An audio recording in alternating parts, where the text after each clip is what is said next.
Hello everyone, welcome to my channel Biology Bloom. We are going to discuss the very important botany MCQ series for competitive examinations.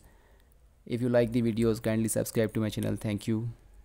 सबसे पहले ability of the Venus flytrap to capture the insects is due to the Venus flytrap जो है insectivorous plants हैं और इनमें ability आती है to trap the insects due to rapid turgor pressure changes.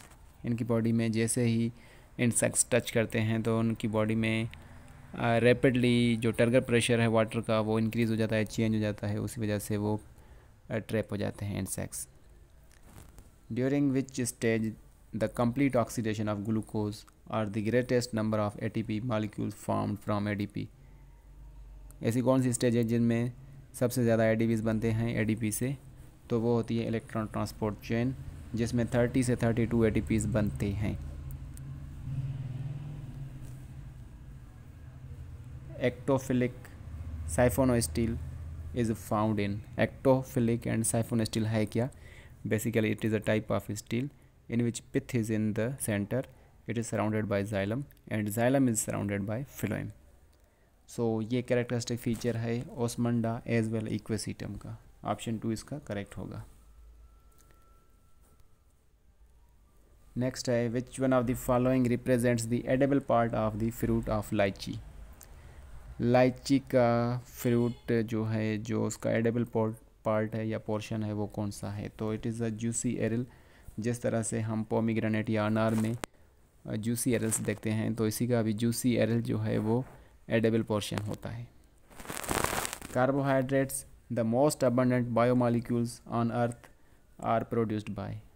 सबसे ज़्यादा अबंडेंट बायोमॉलिक्यूल्स कार्बोहाइड्रेट्स हैं और वो प्रोड्यूस होते हैं बाय सम बैक्टीरिया जैसे कि cyanobacteria, algae and green plant cells. ये तीनों कार्बोहाइड्रेट्स को प्रोड्यूस करते हैं. Deficiencies of micronutrients not only affects growth of plant but also vital functions. Micronutrients की डिफिशियंसी ना सिर्फ प्लांट्स की ग्रोथ को अफेक्ट करते हैं मगर दूसरे वाइटल फंक्शंस को भी अफेक्ट करते हैं, जैसे फोटोसिंथेटिक एक्टिविटी हो गई, माइटोकॉन्ड्रियल इलेक्ट्रॉन फ्लो हो गया.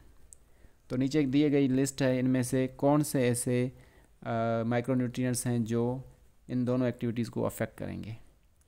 तो इसमें है कॉपर, मैंगनीज़ एंड आयरन. ये तीनों जो हैं, क्योंकि ये काफ़ी सारे पिगमेंट्स की और माइटोकॉन्ड्रियल मेम्ब्रेन्स की कॉन्स्टिट्यूएंट होते हैं. D worries gave his mutation theory on organic evolution while working on. D worries ने अपनी थ्योरीज दी थी ऑफ ऑर्गेनिक एवोल्यूशन और काम करते हुए ऑन ओनोथेरा लेमार्कियना. ये एक प्लांट है जिसको कॉमनली इवनिंग प्राइम रोज भी कहा जाता है, जबकि ड्रोसोफिला मेलोंगेस्टर पे थॉमस हंट मॉर्गन ने काम किया था. पाइजम सेटिवम पे ग्रेगर जॉन मेंडल ने काम किया था. Which of the following is not used for disinfection of drinking water.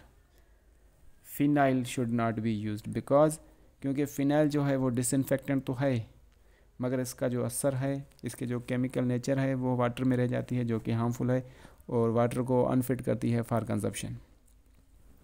Cameo osmotic theory of ATP synthesis in the chloroplast and mitochondria are based on proton gradient pump. Option first is the right one. Thank